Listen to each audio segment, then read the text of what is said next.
Allison Miller. I'm here with Jeff Golub for Jeffrey Berg.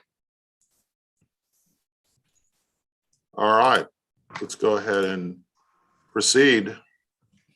And before we get started, let me kind of ask, it's a little unclear to me. This case, I guess, went up on appeal for a while and now is back. And I'm not exactly sure. I think officially with the clerk's office, this case is actually, I believe it's closed. Let me see.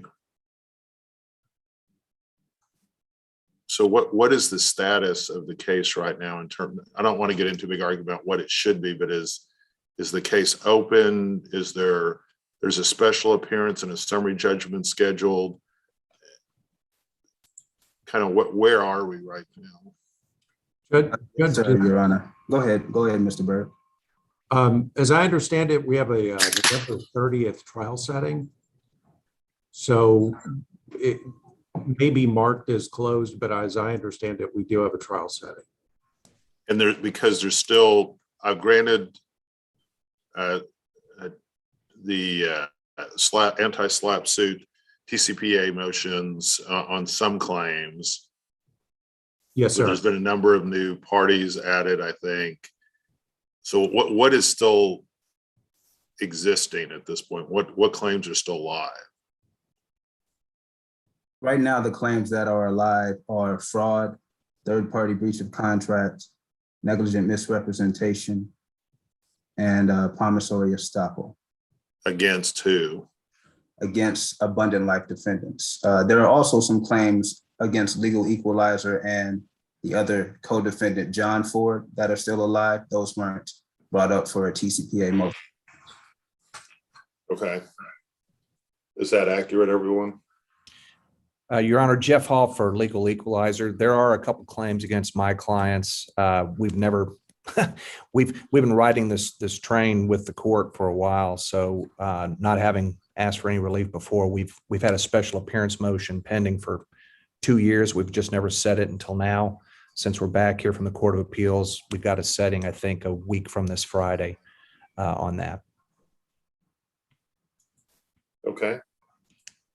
I believe promissory estoppel was non-suited. That's correct. Okay, and the hearing we have today, Mr. Berg, is your client's request for attorney's fees, is that right? And my own, as Your Honor recalls, I was sued in this case as well. And for mine, again, trying to keep this separation, I'll defer to my counsel, Ms. Miller. Yes, Your Honor. Good afternoon. It's good to see you again. We filed our motion for fees. As Your Honor may recall, you granted Mr. Berg's TCPA motion to dismiss in June of 2019. We filed our fee application. A lot has happened since then, huh? just a little. The world is a little different. Yeah. So then the case went up on appeal, and we're just trying to check this box. And we filed our request for fees. We had filed a supplemental request for fees, but then Mr. Hedden non-suited the claims that he had, because he brought Mr. Berg back in. So we moved to dismiss those in November of 19. We came up to Dallas for the hearing, but then at the hearing or right before, he non-suited those new claims against Mr. Berg. So we are not seeking fees on that. We are only seeking the fees for our initial motion that we requested in June of 2019. We are not seeking sanctions either, even though the old version of the statute did mandate fees and sanctions. So under TCPA 27.009, we request attorney's fees in the amount of $64,960 and expenses. I think Mr. Hedden said that you guys had agreed not to pursue that if he non-suited the case. No? That's correct. That's not what happened. That was for the second TCPA motion. Okay. And because after we were out of the case in June of 2019, he brought Mr. Berg back in. We filed another TCPA motion to dismiss, and we were up in Dallas that day for the hearing, and he non-suited those claims. And we agreed not to pursue, because even if you non-suit claims, as you know, you can still pursue fees and the motion to dismiss. So for that motion, we agreed not to pursue fees, but we did not I don't agree to. remember which version of the I think the version of the TCPA statute said if you dismiss 3 days in advance, am I not remembering that correctly? That's under the amended, and the amendments went into effect September 1st. Okay. And so, there's no dispute, with respect to the second set of claims, we are not seeking fees. This is just the first set of claims that were filed before the amendment that Mr. Hedden did not non-suit. Your Honor dismissed those claims in June of 2019. And so because we prevailed on that motion to dismiss, we are seeking fees, which are mandatory under the statute. And Mr. Hedden, your recollection is that they had said that they had agreed not to pursue fees if you non-suited the case. That is correct, Your Honor. I'm pretty sure that we did that on the record right before you. And I don't know the exact date that we did that, but that was the offer that if I non-suited my claims, that Mr. Berg would not pursue his attorney's fees. So based upon that, I non-suited the claims. And I'm a little bit shocked and appalled that we're going forward now 2 years later, as if that agreement wasn't stated. But their representation is that they were doing it for part of the claims and not all of the claims. I don't recall that being the offer. Right. And I haven't seen any testimony that they have offered that would say that what I'm saying isn't the case. I know that they're arguing that now, but I don't see any of that stated in any controverting affidavits. Your Honor, if I may, first of all, this is the first time that Mr. Hedden has brought this up, even though we noticed this for hearing several weeks ago. It's 2 different motions to dismiss and 2 different motions for fees. And the first motion to dismiss was granted in June of 2019. We filed our fee application June 24th. Mr. Hedden then brought Mr. Berg back in later that year with a new petition. We filed a new motion to dismiss. We went to Dallas to have the hearing. We filed our fee claim for that motion at the same time, which was another $8,500, but that's different. And that's what we agreed to not pursue and to waive. And I do not see that we would have agreed to waive our fees for the first motion to dismiss. Does anyone have a copy of the transcript from that particular hearing? I do not. No, Judge. I do not think we did. We ordered a transcript of that, Your Honor. I mean,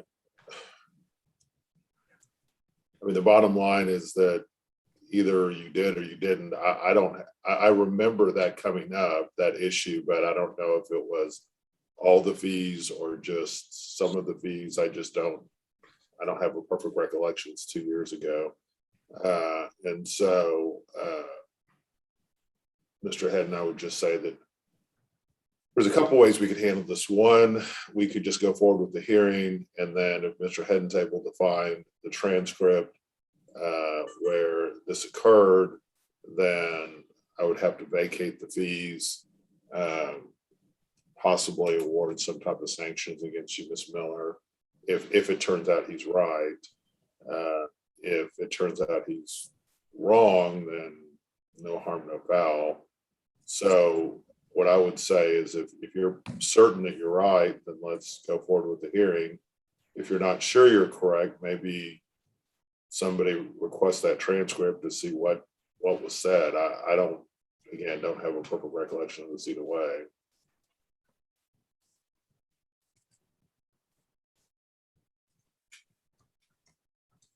Mr. Miller, we can't hear you.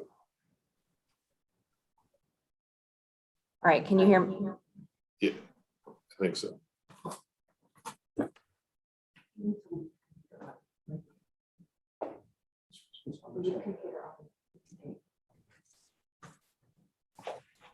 I apologize, Your Honor. I am not 100% certain because it was a while ago. I cannot imagine we would have agreed to waive all of our fees that we were entitled to. But because it's been a while, I do not want to say on the record and, risk being sanctioned that that's what happened. But what I think we agreed to do is say, when Mr. Hedden agreed to non-suit those claims against us, we said we will not proceed with our motion to dismiss and try to get fees, which we could have done under the statute at the time. Mr. But- Berg, what's your recollection? That is my recollection, Your Honor. In fact, I remember standing at the bench in the midst of an argument about something else, and Mr. Hedden engaging me directly as we were at the bench and asking him not to talk to me directly while we were in front of Your Honor, and then him turning and dismissing the additional claims. My memory is we absolutely did not agree to waive the fees for the first successful motion to dismiss. Does anyone have a copy of that order? Ms. Nelson is From the looking. first? The first order to dismiss, Yeah. I have that, Your Honor. May I share my Why screen? don't you pull that up? Because there may be some language in there that will illuminate this. Usually I would include that in there, but I don't know for sure. Yes. One Now, second. maybe I misunderstood what we were doing that day, but I was pretty certain that we were there for you guys to go after all of Jeff Berg's attorney's fees, not just the attorney fees that you were supplementing. So maybe I misunderstood when you told the judge on the record, Mr. Berg, that you're not going to pursue your fees. You didn't distinguish between which fees those were. So is there somewhere in the record where you did distinguish that you were not pursuing the supplemented fees, but you were still pursuing the other fees? Is that in the record somewhere? I will speak on behalf of Mr. Berg, and I do not remember one way or the other. I do not think we had our fee claim set that day when we were up there in December. Either November or December is when we went up to Dallas to have the hearing on the second motion to dismiss. Okay, so let me just say this. So according to this order this was the order on the first motion to dismiss. Correct. It says attorneys, okay, now you just moved it. Attorneys' fees and sanctions will be considered at a later date, which indicates to me that that had not been, at that point, they had not agreed to drop them. But it sounds like what you're saying, Mr. Hedden, was your understanding that at the subsequent hearing about the dropping the other claims, that they had dropped all of their claims for attorney's fees. That's correct, Your Honor. Okay, well, I hope that at that time I would have said, is that all attorney's fees or just attorney's fees at the, for this motion? But I can't tell you, this 2 years later, if that's what was said or wasn't said. I'm going to hold you to whatever was said. Right. And I would like to hope that I too would have differentiated between those two, Your Honor, but we need to get a copy of the transcript and see what was said. Do you know what day that was? Yes, I can look it up. Your Honor will give me.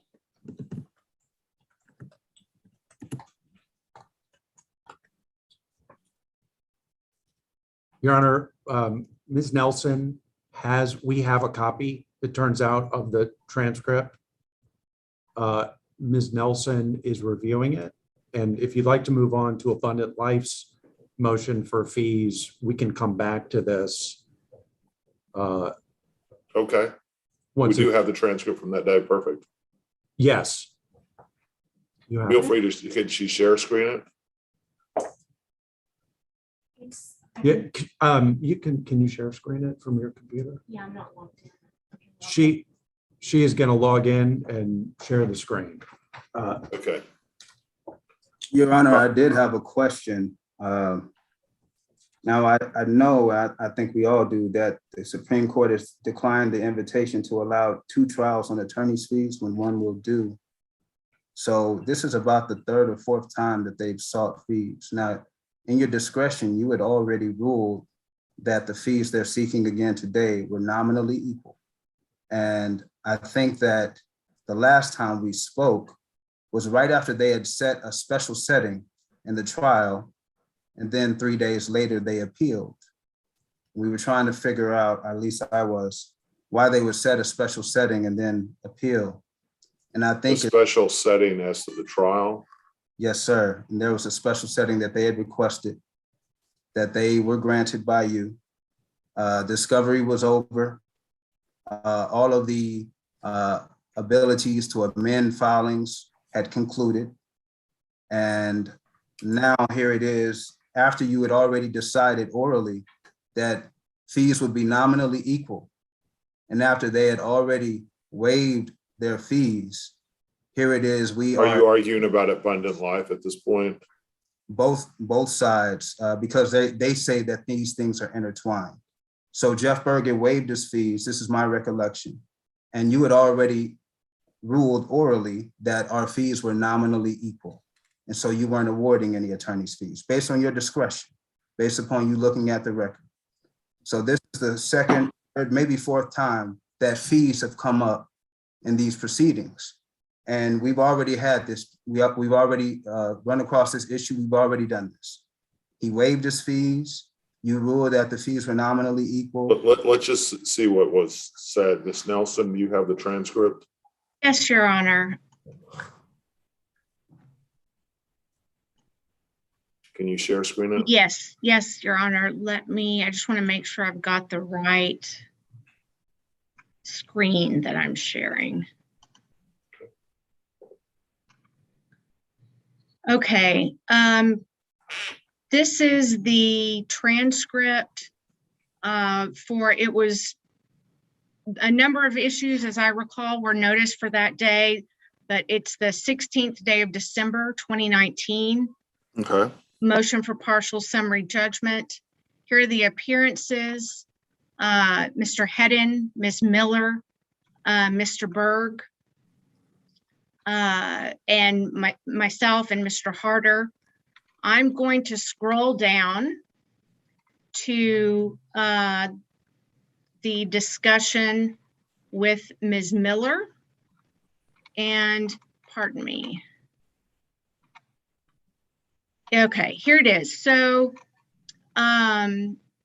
here at the top of the page, a lot of the hearings were moved to January 24th, the TCPA hearings. And then at the bottom of the page that's on the top half of my screen, Your Honor said we're going to keep the hearings for this afternoon, but you've notified us that you would like to non-suit any claims against Mr. Berg. Is that your intention to do so? Mr. Hedden says, yes, Your Honor, it is. And Your Honor stated, okay, so the claims have been non-suited. There is still an existing request for fees, as I understand it. That is going to be passed at this point. The hearing on the request for attorney's fees is going to be passed.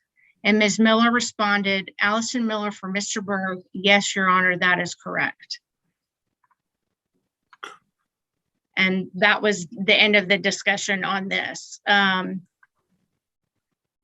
Your Honor and I clarified that all of the hearings were being moved to January 17th.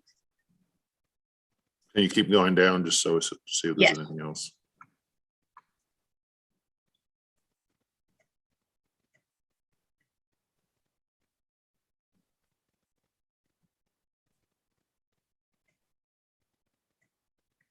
All this would have been easier if we were on Zoom, right?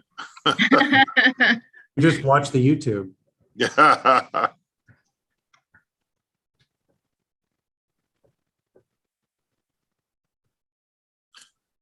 Assuming that's the right hearing, Mr. Hedden, it does appear like they simply passed their request. They didn't drop them.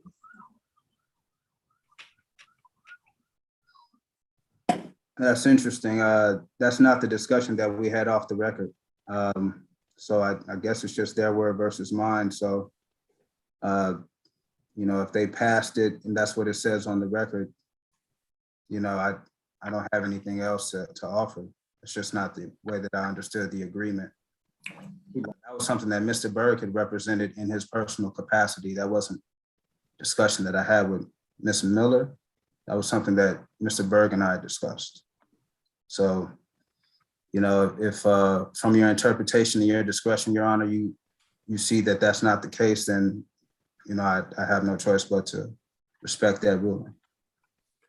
All right, well, I'm just going based on what's on the record. That's what we have a record is that none of us are going to be perfect in remembering exactly what happened. And so, all right, so let's deal with this attorney's fees issue. Took us a while to get here. So let's go ahead and present your evidence. Thank you. Thank you, Your Honor. I attached to our June, and again, to clarify, we are not seeking fees for that December motion to dismiss, the November, December motion to dismiss from the second set of claims he asserted against us. And we are only seeking fees from June of 2019. We filed our motion on June 24th.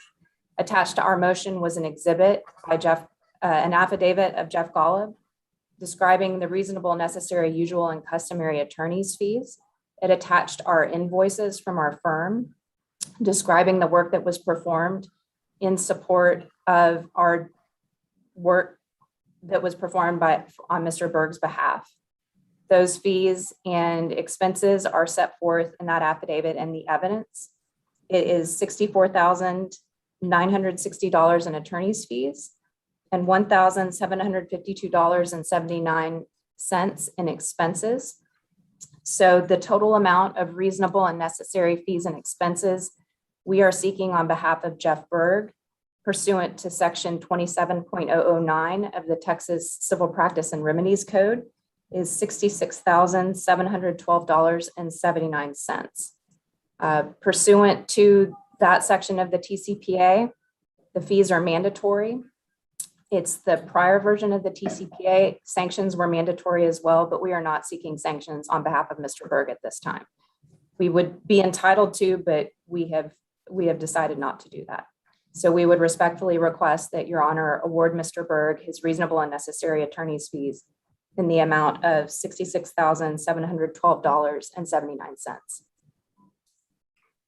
Who submitted the affidavit in support of that? What was the attorney?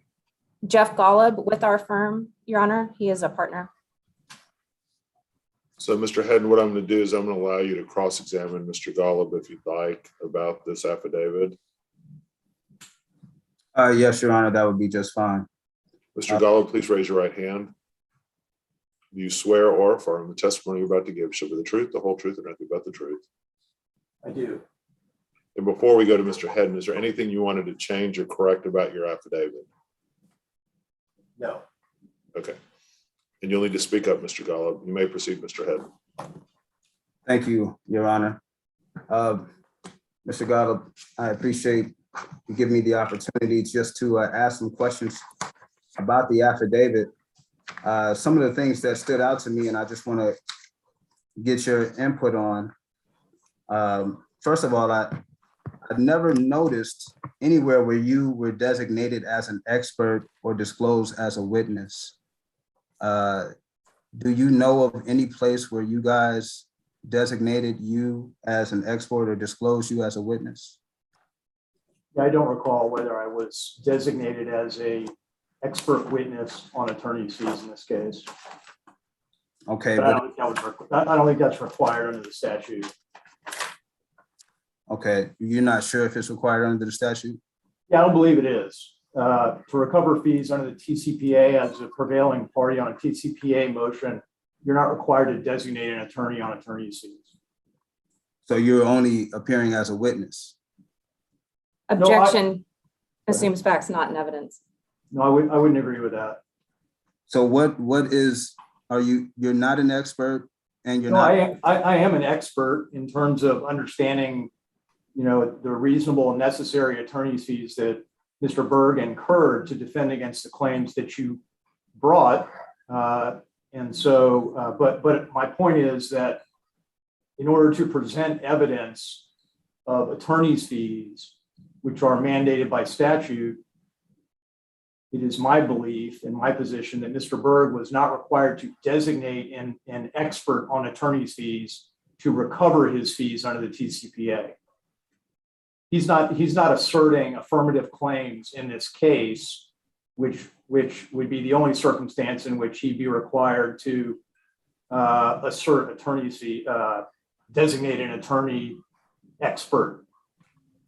Now, if I don't understand things correctly, please let me know, but this is affirmative relief that you're going after. You are going after the affirmative relief of attorney's fees. Isn't that? No, you're wrong. That's incorrect, Mr. Head. Okay, so so you're saying that this is not affirmative relief? As I understand the term affirmative relief, this is not a claim for affirmative relief, such as a claim against you. This is an award of attorney's fees that's mandated by the statute in prevailing on a defense to your claims. Mr. Berg didn't assert any affirmative claims against you. There were affirmative defenses that were asserted. The affirmative Guys, defense. at this point, you're just arguing with each other. If you want to Okay. ask him any questions about his attorney's fees or the reasonableness of his attorney's fees or anything like that, you can, but let's Yes, kind of sir. move along. Yes, sir. I'll just state that Rule 193.6 requires the exclusion of any witness or expert that has not been disclosed according to the request for disclosures. I have not received any disclosure of Mr. Berg as a witness or as an expert. And so based upon that, the court has already stated that his exclusion is automatic and that his affidavit is not admissible. So I just want to make that known. Regarding the amount in controversy, Mr. Golub, does your affidavit contain any information regarding the amount in controversy? Objection vague. Are you, wait, Mr. Berger, you representing? I don't understand who's answering for Mr. Golub. I thought Ms. Nelson was supposed to do that. Well, Your Honor, I'm here. I object as vague, and I object to that question as vague. Okay, let me rephrase the question. Yeah, why don't you rephrase it? Is there any amount in controversy that is stated in your testimony? Just 1 minute here as I'm looking through my affidavit. Your Honor, I would object to this line of questioning based on relevance. I believe that Mr. Hedden might be going into the rule regarding designation of experts. These are statutorily mandated fees. You are the only person weighing this right now. You are an attorney. You know what reasonable fees are. You are well qualified to determine that. We would ask that we move on from this expert issue. And if Mr. Hedden, This is not an expert issue. The fees must be relevant to the amount in controversy. And there is no statement regarding the amount in controversy. In fact, the amount in controversy. Are you saying they must be proportionate? Are you meaning They- proportionate to the amount of controversy? That's correct, Your Honor. Yes, sir. Reasonable and relative to the amount in controversy. Okay, I think he's meaning proportionate. Okay. So, Mr. Golub, why don't you respond to whether or not the fees that you charge are proportionate to the amount of controversy? Yes, Your Honor, absolutely. They are proportionate. Mr. Hedden pursued these claims pretty aggressively against Mr. Berg. We handled 2 hearings in Dallas. We, as outlined in my affidavit, the invoices are reasonable considering the experience and qualifications that I and Ms. Miller have here at our firm. We provided a listing of all the work we did in this case. A lot of it was focused on the TCPA motion itself, the briefing, as well as traveling up to Dallas and participating in a hearing on that motion. So I think that in combination with what I've outlined in my affidavit, as well as the fee statements that we included, which I think it was only. What is the amount in controversy? I'm not finished. My apologies. It's only really three or four invoices, Your Honor. So we're not talking about an extensive length of time that we waited or anything like that. We moved swiftly to get Mr. Berg out of the case under the TCPA. And so, we do believe that the fees are proportionate to the claims that were asserted against Mr. Berg.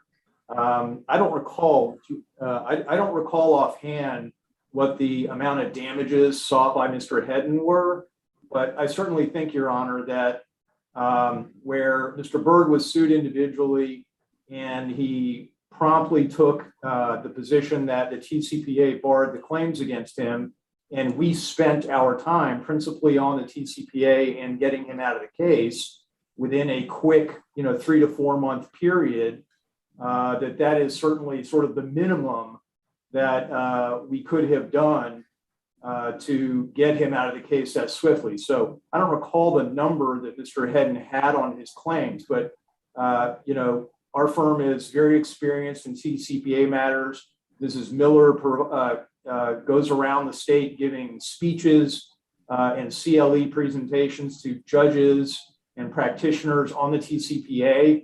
That's why I asked her to work on this matter. And so we did the minimum required, and we did it efficiently, we did it reasonably. And so I don't know how it stacks up against what Mr. Hedden's dollar damage claim was, but I think it certainly was proportionate to the claims against him. And my recollection is he sought over $1 million in damages in the case. That's incorrect. That's my answer on that. Okay, I sought not more than 30,000. I gave my opinion that it was worth more, but I sought specifically, and I'll read this directly from my motion for summary judgment. Hedden seeks all damages available by law, including 3825, that's 3,825 for work performed, and 24,000 still owed on the contract, 320,000 in lost income, an amount less than $30,000. But let's go on. You say in your affidavit that Objection, argumentative, move to strike. Overruled. Is Mr. Berg answering or is Ms. Standish? I just want to know who I'm dealing with. Yeah, Mr. Berg, you really shouldn't be objecting. It's Ms. Miller or Ms. Nelson, or I'm sorry, Ms. Well, Miller. All right. Okay, thank you, Your Honor. Now, Mr. Golub, you said that your firm did a majority of the research in your affidavit. Is that correct?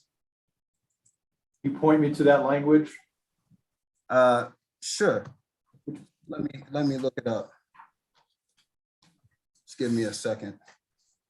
I believe it was that your law firm, here it is, quote, handled the majority of the research, briefing, and strategy of the TCPA motion to dismiss, which we filed jointly with Abundant Life defendants on their and Berg's behalf. Correct.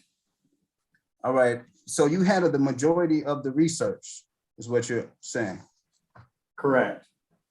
Now, I looked and your invoice billed for 26.3 hours of research, and Mr. Berg's firm billed for 69.1 hours of research.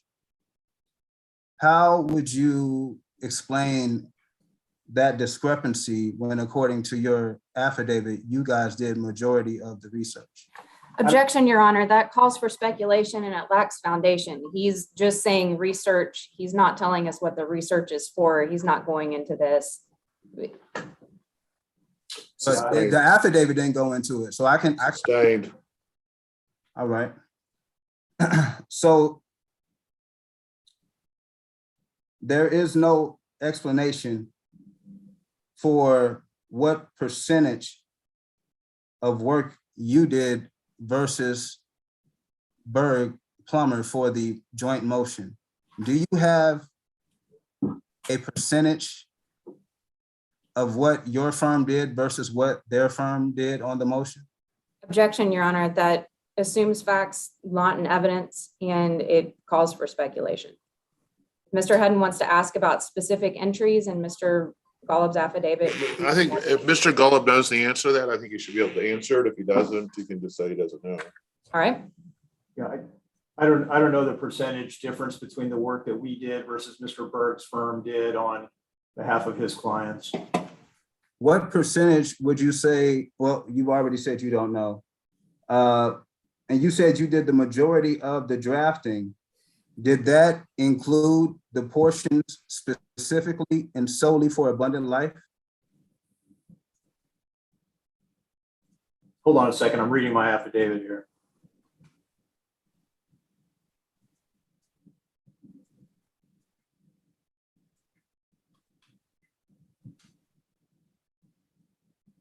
Okay, repeat your question, please. Did you draft part of the motion? Excuse me, let me restate it. You drafted majority of the motion, correct? Did I personally draft the majority of the motion that we filed? Excuse me. Mr. Berg? Excuse me, your firm drafted majority of the motion, correct? Our firm drafted the motion on Mr. Berg's behalf, yes. Now, when it says you handled the majority of the research briefing and strategy, which we filed jointly with the Abundant Life defendants on their and Mr. Berg's behalf, I should read that for exactly what it says, correct? There's not a hidden interpretation, right? You read those words correctly. Okay. So you drafted parts of the motion for Abundant Life, correct? No, I wouldn't say that. I think that what we did was we drafted a motion on Mr. Berg's behalf that was filed jointly with the Abundant Life defendants in the motion. I guess I'm confused because majority of the claims had nothing to do with your client. Majority of the claims had to do with Abundant Life. So I'm trying to figure out what portion that your firm did that was not related to your client. Because if you're telling me you drafted the majority of this motion, then there must be some parts of it that had nothing to do with your client, because that's just how the majority would work out. So I hope that wasn't too rambling. I'm a minister. I'm not a licensed attorney.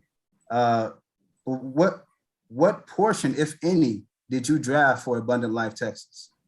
Objection asked and answered. Yeah, I think that the only portion that we would have drafted that would have applied to the Abundant Life defendants would have been the statement of the law on the TCPA, which applied equally to the claims for Mr. Berg as well as Abundant Life. So the law. I'm a little unclear about this. You're just seeking attorney's fees for Berg, correct? Correct. But are some of the fees within this affidavit for work that was done for Abundant Life? They're not done for Abundant Life. We prepared a motion, researched the law, and stated the law under the TCPA for Mr. Berg. Mr. Berg's firm handled the claims for Abundant Life, but the motion was filed jointly, Your Honor. So, to be fair, where we stated the law in the joint motion, I think it's probably fair to say that the statement of the law applied to all defendants, whereas the argument. You can't double dip. You can't. Abundant Life can't ask for fees, and you ask for fees for the same work. No, it's not for the same work. It's not for the same work, Your Honor. Well, it sounds like you prepared the law for both sections, and they're asking for fees too, right? But the work would have been ours in terms of the time that we put into the motion in terms of stating the law. Well, is the attorney for Abundant Life also requesting your fees for their TCPA motion? No. Abundant Life, Abundant Life is not requesting our fees in any form. So, okay, they had See, their own that- counsel. See, that is not, They had their own counsel, Your Honor. that's not That's in, Mr. Berg, okay. that's not in the affidavit anywhere. There's no segregation of fees between what you drafted for your client solely and what Mr. Berg drafted for his client solely. And what you just stated was that you drafted the portions of the law that's applicable to all defendants. So there's no reason why I should have to pay for all of that twice. It doesn't make sense to anybody. It doesn't make Yeah, that makes sense. You're right. Now, just going on, in the invoices, and if you could turn your attention to the invoice. Yes. Now, on the first page of the invoice, on the date 3/11/19, and many of your entries are heavily redacted. I don't know how the court could discern that these are reasonable and necessary fees, but let's just stick with the issue at hand. 3/11/19, it says review blank.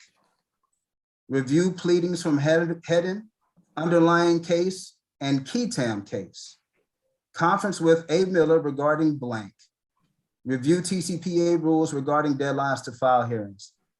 And it has a fee for $1,350. So do you see that, Mr. Golub? Say that again. I Do you see do. that? Okay. Yes. So you are billing for your review of the Ketam case. Yes, it's my recollection that you had some allegations in this case that arose out of the prior proceedings, including the Ketam case. And so, yes, I was reviewing pleadings that you had filed in order to familiarize myself, because it was reasonably necessary for me as counsel for Mr. Berg to be aware of the full history of the disputes that you brought you brought between the parties. Okay, but Mr. Berg was not a party on the Ketam case, correct? No, I understand Mr. Berg might not have been a party, but I felt it reasonably necessary to familiarize myself with the full range of the litigation out of which this case sprang. You can only recover attorney's fees related to the TCPA, correct? That's not true, Your Honor. You can recover attorney's fees not related to the That's correct. Where can we find that information? It's in the TCPA itself. Okay, go ahead and share screen that.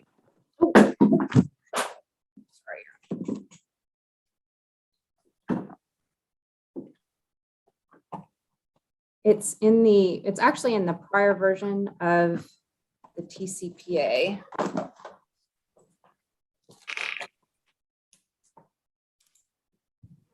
And the language is, I will pull it up in just a second. If the court orders dismissal of a legal action under this chapter, the court shall award to the moving party court costs, reasonable attorney's fees, and other expenses incurred in defending against the legal action as justice and equity may require. So it's the legal action. How has that been interpreted by the court? That's pretty vague. It is pretty vague, and I cannot cite you chapter and verse off the top of my head. I don't think there has been a lot of law in this. We're happy to brief it, Your Honor.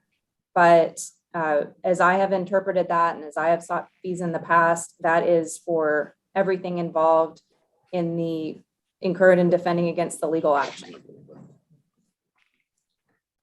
What's the section I'm looking at again for the attorney's fees?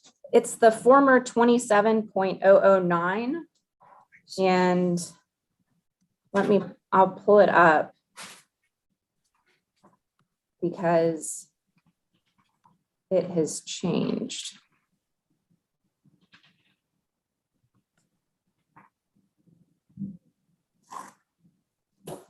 Your Honor, I'm pretty sure that the law is that claims have to advance fees that are both recoverable and non-recoverable.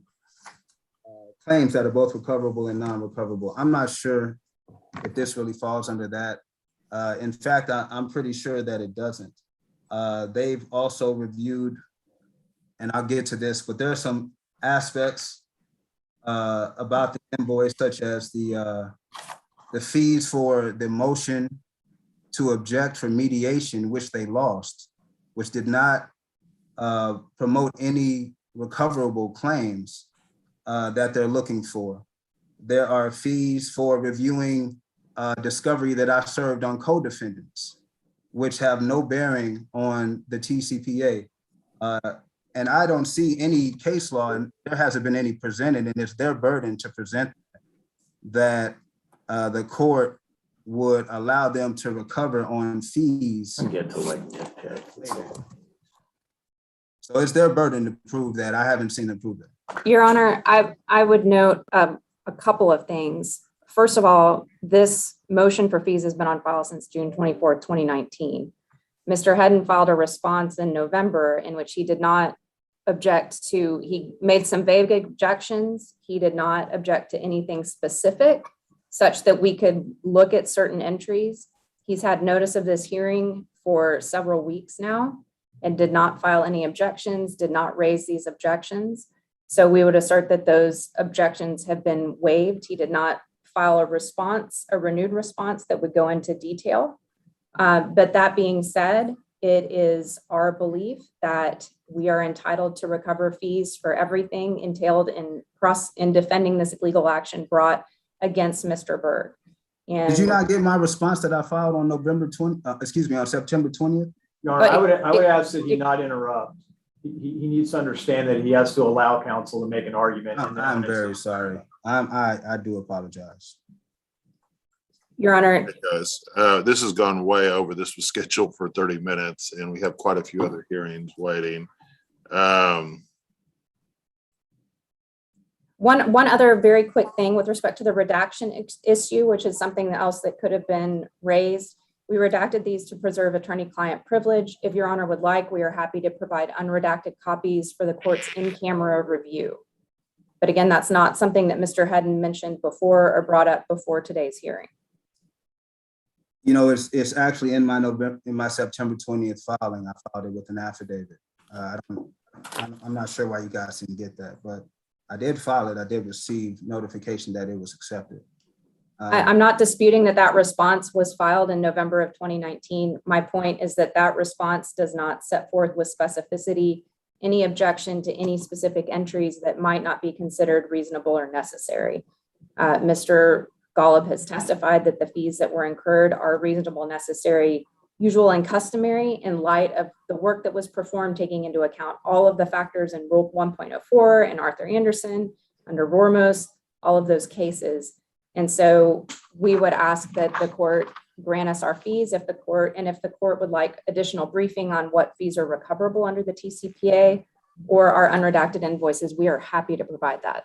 Well, it's in the court's discretion, but you guys are requesting $120,000 in fees for one motion that you guys filed jointly. You're requesting 319 billable hours between your two firms, and you're saying that that's reasonable for a TCPA motion that was able to be successful based on judicial privilege. TCPA and judicial privilege are not very complex things, and you guys are very good attorneys. I mean, you're excellent. You're the best attorneys I've ever met. I'm serious. I'm just being honest. Well, Ms. Miller, you should thank him for that. That's a very nice compliment. It is a very nice compliment. Thank you, Mr. Hedden. I'm being honest. Go for me too. Yeah, it does go for you, Jeff. You're an excellent attorney, man. You guys are much better than me. And that's why I'm confused why it took 5 attorneys 319 hours to put together this motion that's mostly boilerplate law, that's mostly repasting my own arguments, and then saying this doesn't apply because of the TCPA and judicial privilege. I mean, that's basically what you guys did. And then you did that for 3 separate motions. And now you're seeking. I thought you were requesting $66,000 in attorney's fees, not $100,000. Your Honor, we are requesting $66,000 in fees. And the reason that we are requesting that amount in fees. It's not just the TCPA motion to dismiss, it's defending all of the claims. And Mr. Hedden, as you know, had multiple filings, filed multiple petitions, even after we filed our motion to dismiss. We went up to Dallas twice. We actually were working at reduced rates. So on behalf only of Mr. Berg, who represents the Abundant Life defendants, the claims against his clients were much larger. There was much more going on, but solely on behalf of Mr. Berg, we are requesting attorney's fees. And again, we're happy to provide any additional information or evidence the court would like. So let me ask this. This could take quite some time, given the way this case has progressed. What my thought, and does Abundant Life also seeking attorney's fees today? Yes. Yes. Okay. They're seeking a total of $200,000 plus in fees, Your Honor, for 3 motions. I don't think so. Your Honor, could I make one point here? And can we clarify that Mr. Golub is off the stand? Or is, I think he's still on the stand, but I'm happy to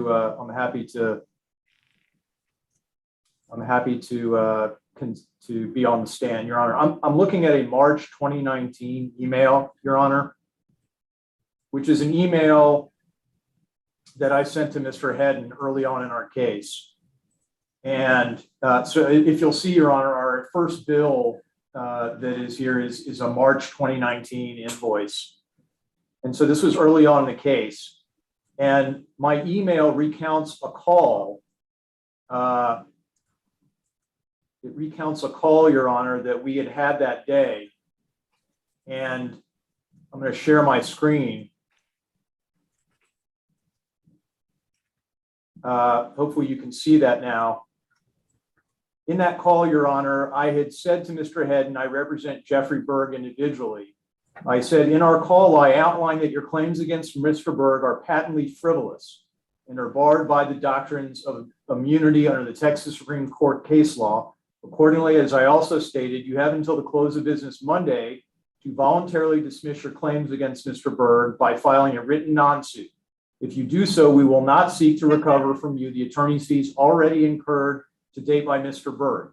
However, if you fail to do so, we will take necessary steps to ask the court to dismiss your claims. We will ask the court to award attorney's fees and costs against you. Finally, consistent with our position on these matters, we object to mediation of your frivolous and legally groundless claims against Mr. Berg. So I sent him that email, and then he responded, Your Honor. He said, I'm not as good as Ms. Miller in the share screen stuff, not as quick, at least. He responded, Your Honor, and said, I will take your statements under consideration over the weekend. And then Stop screen sharing. he emailed me again.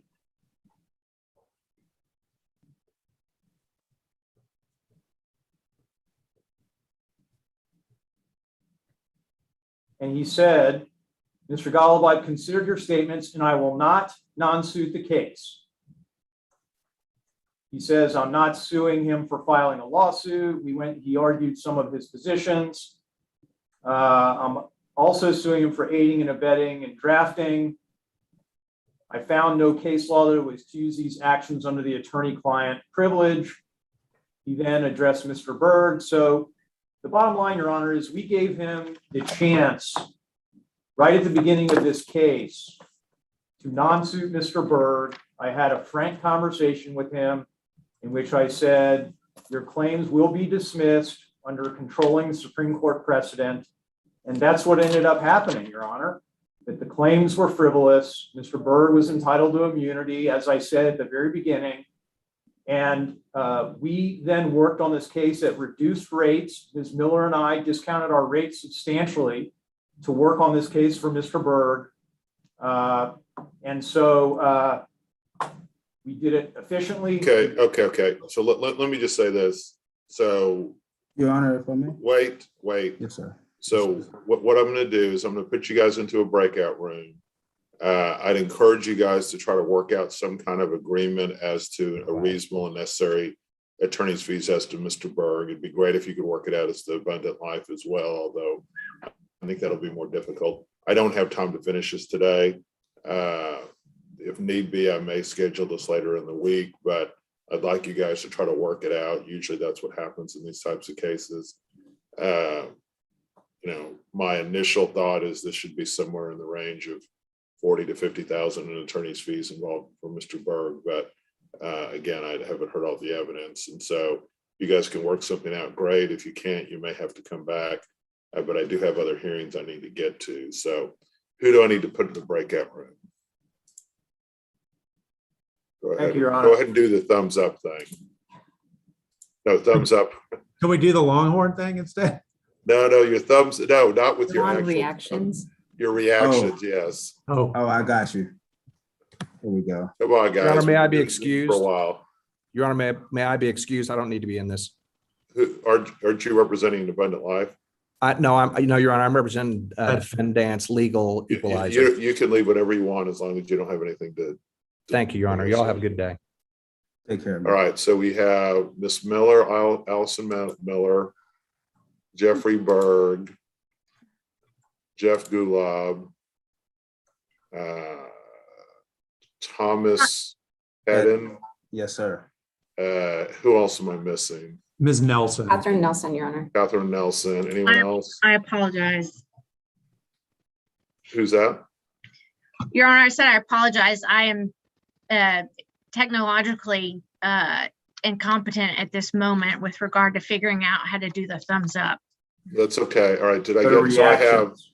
Allison Miller, Jeffrey Berg, Jeff Gulab, Catherine Nelson, and Thomas Hedden.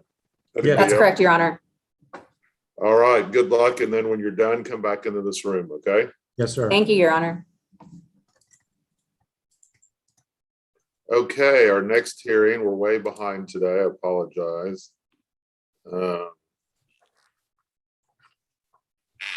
Let's go to Flores v. Cook. Everyone here on that case? I think so, Judge. All right. Tony, let's go on the record on cause number DC 20491. Give me 1 second, Judge. I apologize. I said that I'm looking for our next friend, Miss Sonia Cabrera. I saw her here. You did? Okay.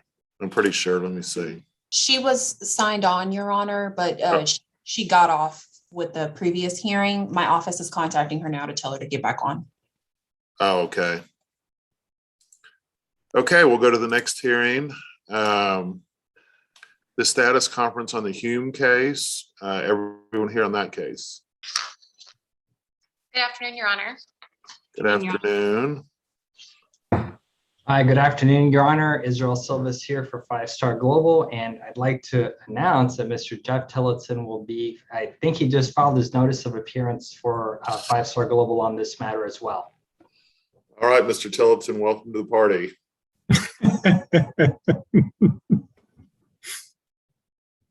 All right, well, I think what we were doing today was we wanted to talk to Mr. Buchanan about the receivership, correct?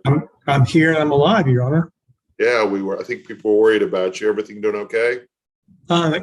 Much better. I get a little bout at the hospital. You may or may not have heard about that 6 weeks, 2 months ago. So, that, and I lost Cassie, that tripped me up. Mhm. And then a couple of weeks ago, all of my computers got stolen and my URI got squatted. We were able to rebuild the server and get all the information and the work we did that's related to my duties as receiver, Your Honor. All right, Ms. Pettit, I think this was kind of your request. Kind of what do we need to do at this point? Yes, Your Honor. I think we were just hoping to have a little bit of clarity as far as the timing for the forthcoming report, and if there was anything that was still needed by Mr. Buchanan from either side. May I respond, Your Honor? Sure. Okay. As your colleague, Judge Ken Mulberg once said to me, what do you need, Mr. Buchanan? On an assignment, I go, I need a hard deadline, Judge, because I work good on under deadlines. In terms of what I need, and I'm sure it won't be a problem at all, is I need an exit interview with the Chief Operating Officer and updated financials through the end of last month. I've got a pretty good draft underway. I'm pretty organized. I just need a little bit more time. A week from Friday, next Friday, that's October Julie, help me. It's the 8th. The 8th, okay. Okay. I'll have a report to you. If you order me to do that, Judge, you'll have it. Well, how long will it take the chief operating officer? Is that They've always been super responsive. I would imagine that'll get done this week, but I'll let either Mr. Tillotson, I'll let them tell you what the availability may look like. Your Honor, let me briefly respond to that. And I actually brought in my colleague, Mr. Chris Cradaville, with respect to the scope of the order from the 5th District Court of Appeals. And it sounds to me like what Ms. Pettit is contemplating is that somehow Mr. Buchanan is going to complete this report. And we can discuss that, but I want to make sure that we're pretty clear about what the 5th District Court of Appeals order allows and doesn't allow. So to that, I'm going to turn it over to my colleague, Mr. Chris Cradaville, and let him speak up for a little bit. Okay. Thank you, Mr. Silvis. Good afternoon, Your Honor. Chris Cradaville. I handled the interlocutory appeal of the receivership to the Court of Appeals. And it's an interesting opinion that we received from the Court of Appeals in that the language that Court of Appeals language, not my language, is that here the trial court's order conflates the role of auditors, masters, and receivers. And to the extent that Mr. Buchanan was appointed as a receiver, that appointment was ruled by the Court of Appeals to be an abuse of discretion. The Court of Appeals does not comment on whether it would be proper to appoint Mr. Buchanan as an auditor or as a special master, which are of course different offices, because the Court of Appeals didn't have interlocutory jurisdiction to consider that. It does have interlocutory jurisdiction to consider the appointment of a receiver, and Mr. Buchanan's appointment as a receiver was reversed. So I think we do have an important procedural housekeeping step here, which is that if the court wants Mr. Buchanan to be an auditor or a special master, certainly the court has discretion to make that appointment. But at present, the receivership, as we read this opinion, was dissolved. Ms. Pettit? Sure, I can put, may I share screen for a moment, Your Honor? Sure.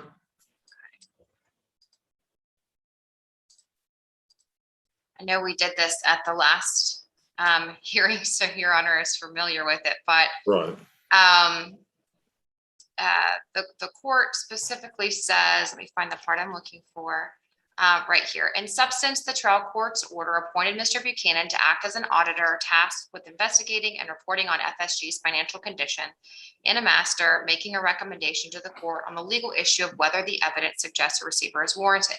The only part of the trial court's order arguably giving Mr. Buchanan a receiver's power is its authorization to take possession of FSG's books and records. It appears in context that the trial court intended to authorize Mr. Buchanan to obtain FSG's books and records to audit its accounts rather than to act as a receiver. Regardless, to the extent the trial court appointed Mr. Buchanan to act as a limited receiver only over FSG's books and records, it abuses discretion. So they go on to talk about what they believe your intent was, which is my understanding of what Mr. Buchanan is doing. And a little bit earlier in here, they say, let me look for it just a second.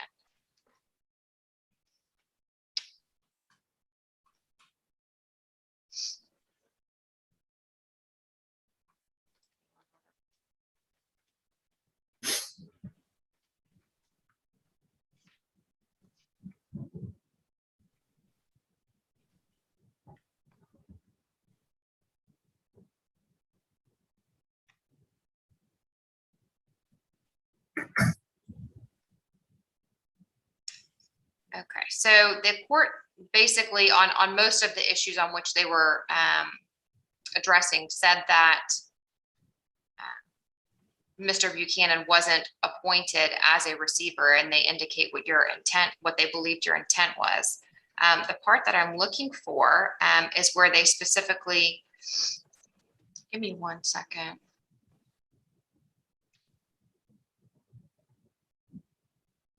Your Honor, if I might, I don't think Ms. Pettit and I are that far apart in our interpretation of what the Court of Appeals has done here. All I'm saying is that the Court of Appeals has told us there's an additional step, a procedural step, but procedural steps are important and they count, that to the extent Mr. Buchanan is not a receiver and to the extent the receivership has been dissolved, this court would need to go through that additional step of appointing him as either an auditor or as a special master. And that's really, I really don't think Ms. Pettit and I are saying anything that's too different. The receivership is no more by virtue of what the Court of Appeals held, but this court has discretion to appoint Mr. Buchanan as an auditor or a special master if it so chooses. Well, the court indicated that they lacked the jurisdiction to review the trial court's order to the extent that it appointed him as an auditor or master, as it says on the screen. I mean, Mr. Buchanan certainly has a copy of the order from the Court of Appeals. And I think certainly he's going to stay within the bounds of what the Court of Appeals indicated was permitted. And that the only thing that they limited him from doing was going in and taking possession of all of the books and records of the company, which wasn't the intent expressly or not in your Honor's order. Mr. Credible, what are you suggesting the additional, I get where you're coming from. What is the additional step that you feel that we need to take at this point to clarify something to clarify the existing order, or? Yeah, Your Honor, just for the clarity of the record, my proposal, my suggestion would be that the court enter a second order, a supplemental order, or amend its order to designate Mr. Buchanan as an auditor or as a special master, as the court sees fit. Just so that we're complying with what the Court of Appeals has done, which is to say that there should not have been a receivership, but there may be a special master or auditor appointed. And I don't know, I don't think my clients, now Mr. Tillotson's clients, will have an issue with that, but to the extent they do, the Court of Appeals in its final footnote told them that they would have to come back on a mandamus. Now, I don't necessarily think they want to do that, but so that we have a clean record, I would suggest that there needs to be a new order appointing Mr. Buchanan to one of these two alternative offices. I don't know that that's necessary. I mean, I guess my thought is if both sides agree that's necessary and feel more comfortable, I don't have, it's not me that's arguing, this is what the Court of Appeals. And so, Ms. Pettit, if you agree with that and you want to go ahead and do a new order, I have no problem with that. If you feel like, and Mr. Buchanan feels like he can go forward with this, as long as you two both agree that you can go forward with the existing order, I'm okay with that. What are your thoughts, Mr. Buchanan?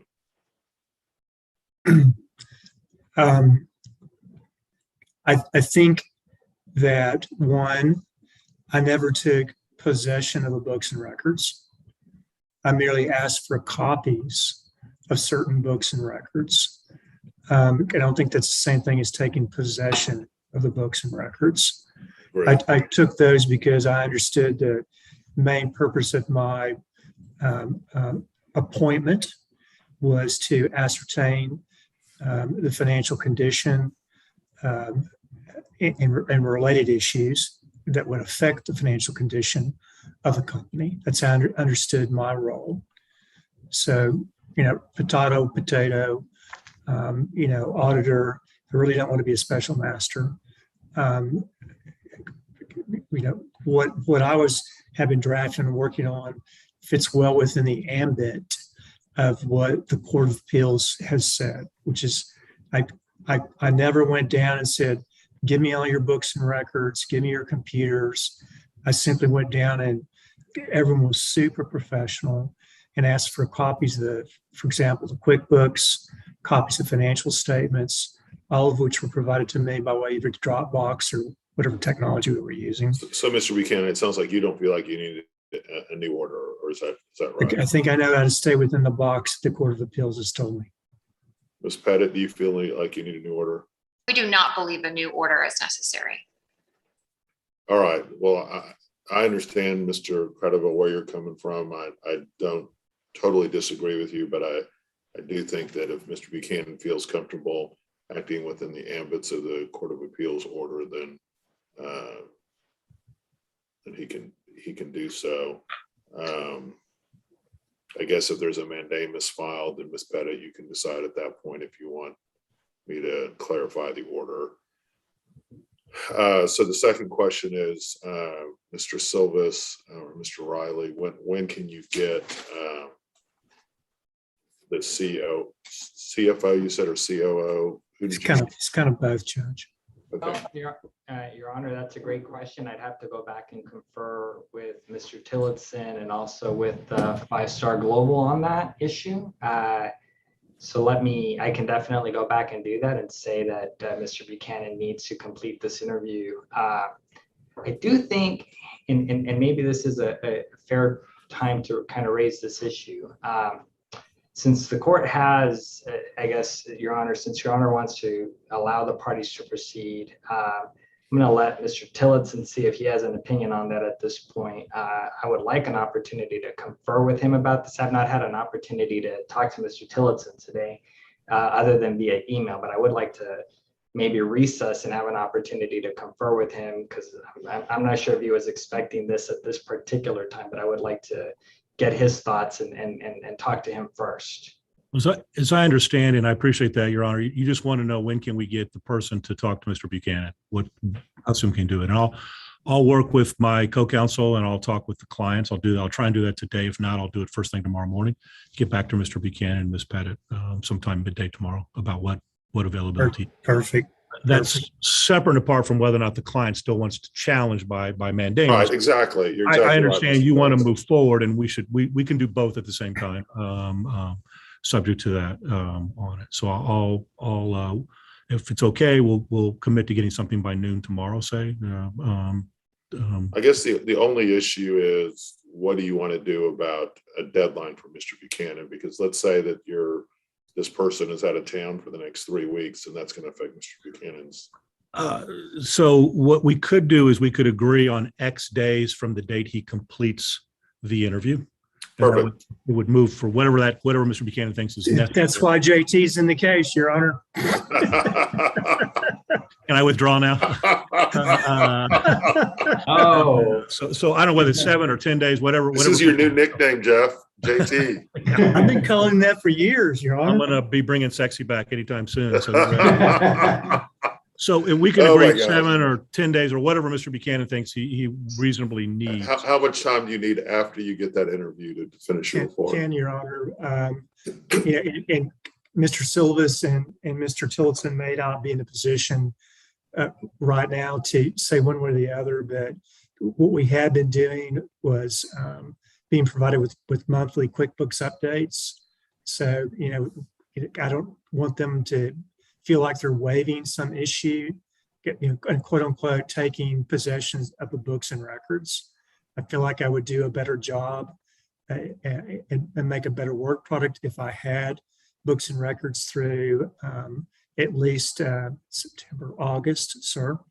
So, Ms. Pettit, I want you to prepare an order that Mr. Buchanan will prepare a report within 10 days after receiving the books and records through August of 2021. And not the books and records, Your Honor, copies. Copies of the books and records, copies of the books and records through August of 2021. And Your Honor, that's simply that they maintain QuickBooks files, and they FSG rather generate financial statements for the benefit of the investors in the company, and of course review their own performance as they go. And that's what over the last 6 months I've typically been provided with, Your Honor. All right, and then also the exit interview from you'll know. I just don't No, well, I can't remember his name. Mr. Silvas, help me. You're talking about Jonathan Hughes? Yes, Mr. Hughes. All right, Ms. Pettit, does that make sense to you? Yes, yes, Your Honor. We do have two other quick issues, if I may raise Quick. them at this time. Okay, the first, Your Honor, at a prior hearing, we had a hearing on a motion to quash my attempts to take the depots of Mr. Baggett and Mr. Lay, who I've been trying to get for quite some time. They're the Caledon guys over at 5-Star Capital. 5-Star Global. We thought we would be able to reach an agreement on this, but despite my many requests and attempts, I simply cannot get depot dates from the other side. I'm trying to respond to summary judgment motions, and I need these two depositions. So we took it off the hearing docket last time, but we need some resolution on this issue. Your Honor, if I might respond, we actually just reached an agreement with Ms. Pettit on this at Friday's hearing. We'll provide dates so that she can supplement any summary judgment responses that she wants. We're willing to work with her on this. We have provided dates in the past. Obviously, things got a little busy with the trial for in the Delgado matter, Your Honor. But we will provide dates to Ms. Pettit, and we'll get those on file sooner rather than later. Obviously, I want to have an opportunity to confer with Mr. Tillotson on his availability for those depositions. But I think that that's something we can do internally without having to bother the court at this time. Your Honor, I have asked, and every time we will give you dates. Can we have can we have something that says I can depose? Mr. Silvas, you need to get her dates by tomorrow at noon. Will do, Your Honor. Thank you. And You Your can Honor, give her 3 dates. Your Honor, Similarly, Your Honor, can we also have dates from Mr. Harrison and Mr. Holm as well? Can we do that tomorrow by noon as well? Mr. Silvas, I emailed you yesterday and said pick a date anytime in the next 2 weeks. So, Your Honor, can we just exchange dates by tomorrow at noon? We'll pick within what you've given us, Ms. Pettit. thank you. We'll let you know by noon. We'll say, here's when we can be available. Here's when we want your folks. Then we can confirm all that. We'll give you 3 dates for the 2 witnesses. Perfect. That Thank you. sounds perfect. The second issue, Your Honor, is, as you know, multiple times the other side has raised an issue regarding our QuickBook files that we have produced to them now in 3 different formats. And they each time have said, oh, we can't open them. It's the wrong format. It's so on and so forth. We've offered Mr. Harrison to be available to walk them through, but they use the wrong version of QuickBooks. In any event, I have sent no less, Your Honor, than I would say 10 emails at this point trying to resolve this issue, saying, what can I do? Help me help you so that you can get the data that you want. Everything is completely not unresponded to. So I know this is an issue that's going to be brought in front of Your Honor. I'm trying to get out in front of it. I'm trying to help them access any data they need. I'm trying to help them talk to our CFO if they'd like to talk to him. They're simply not interested from my standpoint in getting this data. And I'm kind of at a loss on how Mr. to handle it. Tillotson, I know there's a forensic guy you work with. You've used him in other cases. I can't remember his name, but is there a way that you could have your guy reach out to Ms. Pettit? This has been dragging. We've talked about this a dozen times. I'm just generally aware of the issue, Your Honor, as I got on the case, but I will reach out to our forensic person. I'll get with Ms. Pettit. We'll get the issue resolved. And I'll do that. Should not be an issue. Continuing to bring up issues like this. I don't know what the details are, but I'll get it resolved. It's a tech issue. I'm not a tech guy. I'm the judge. So if you could try to get that resolved. Fair Thank enough. you. Right. Thank you. All right, guys. Good to see you. Just get me an order, Ms. Pettit. Make sure that you say on the order that this was heard on September 27, 2021. And share it with Mr. Silvas, Mr. Tillotson, and Mr. Buchanan, and get it to me as soon as you can. E-file it and email it to Rhonda. All right. Thank you, guys. Have a good day. Thank you, Your Honor. Thank you. Thank you, Your Honor. Appreciate your understanding. Is everyone here on the prove up now? Yes. Flores v. Cook. Yes. Yes. All right. Let's go on the record on cause number DC 204914. Council, make your appearances. Royale Fraser Lewis for the plaintiff. Melody Armstrong, guardian ad litem for minor plaintiff MG. Rob Royce here for defendant Roger Cook. Senora Cabrera, Señora Cabrera, mamá de Manuel. I don't know who our interpreter is, Judge. I know we do have one. It's Terrell Eustace, is that right? Correct, Your Honor. All right, let's go ahead and call our first witness. Your Honor, I'd like to call Sonia Cabrera. All right, Miss, is she going to need an interpreter? Yes. I'm going to swear in the interpreter first. Ms. Eustace, if you could raise your right hand. Do you swear or affirm that you'll faithfully translate the matters in this case from Spanish to English, from English to Spanish, to the best of your ability, so help you God? I do. All right, let's go ahead and swear in the witness. Ma'am, if you could raise your right hand. Is she there? Please raise your right hand, Ms. Cabrera. Señora Cabrera, por favor, levante la mano derecha para ser juramentada. Do you swear or affirm the testimony about to give shall be the truth, the whole truth, and nothing but the truth? Usted jura afirma que el testimonio que está a punto de dar será la verdad, toda la verdad y nada más que la verdad. Así es. That's right. Puede bajarlo. Let's proceed.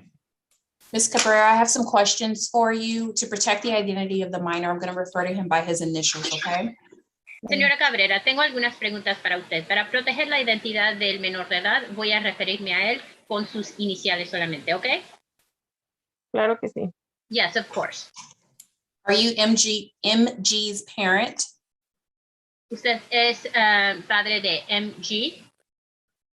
Sí. Yes. Was MG involved in an automobile accident that occurred on or about March 24th, 2019? MG estuvo involucrado en un accidente automovilístico que ocurrió en o alrededor del 24 de marzo de 2019. Sí. Yes. Did MG suffer injuries as a result of this accident? MG padeció lesiones como resultado de este accidente. Sí. Yes. And MG was 10 years old at the time of the accident, is that correct? Y MG tenía 10 años de edad al momento del accidente. ¿Eso es correcto? Sí, señora. Yes, ma'am. And MG is now 13 years old, is that correct? Y MG al momento ahora tiene 10. I'm sorry, what was the age, counsel? I'm sorry. 13. 13. Y al momento MG tiene 13 años de edad. ¿Así es? Sí, señora. Yes, ma'am. Did MG receive medical treatment? MG recibió tratamiento médico. Sí, señora. Yes, ma'am. And that medical treatment is complete? Y ese tratamiento médico se ha completado. Sí, señora. Yes, ma'am. Is MG in reasonably good health today? Hoy en día, MG está en condición de salud razonablemente buena. Sí, excelente, gracias. Yes, excellent. Thank you. Do you understand that we're here today to ask the court to approve MG's settlement? ¿Usted entiende que estamos aquí hoy para pedirle al tribunal que apruebe el acuerdo resolutorio de MG? Sí, señora. Yes, ma'am. And do you understand that the court has appointed a guardian ad litem to represent MG and not you for the limited purpose of the accident that happened on March 24th, 2019? Y usted entiende que el tribunal ha nombrado un tutor ad litem para representar a MG y no a usted para el propósito limitado de este caso acerca del accidente del marzo 24, 2019. ¿Entiende eso? Sí, señora. Yes, ma'am. Do you understand that this case is not going to trial and that you are waiving MG's right to a jury trial by accepting the settlement today? Usted entiende que este caso no va a proceder a juicio y usted está renunciando su derecho a tener un juicio ante un jurado para MG al aceptar este acuerdo resolutorio aquí hoy. ¿Entiende eso? Sí, señora. Yes, ma'am. Do you understand that the gross settlement is $5,500 for MG? Usted entiende que el acuerdo bruto es $5,500 para MG.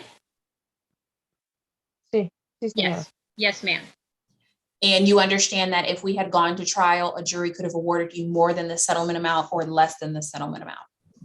Y usted entiende que si hubiéramos procedido a un juicio, un jurado pudiera haberle otorgado más de esa cantidad del acuerdo o menos de esa cantidad del acuerdo. Sí, sí entiendo. Yes, I do understand. Okay, I'm going to briefly go over the breakdown of the settlement. For medical expenses to accident and injury, the cost is $1,337.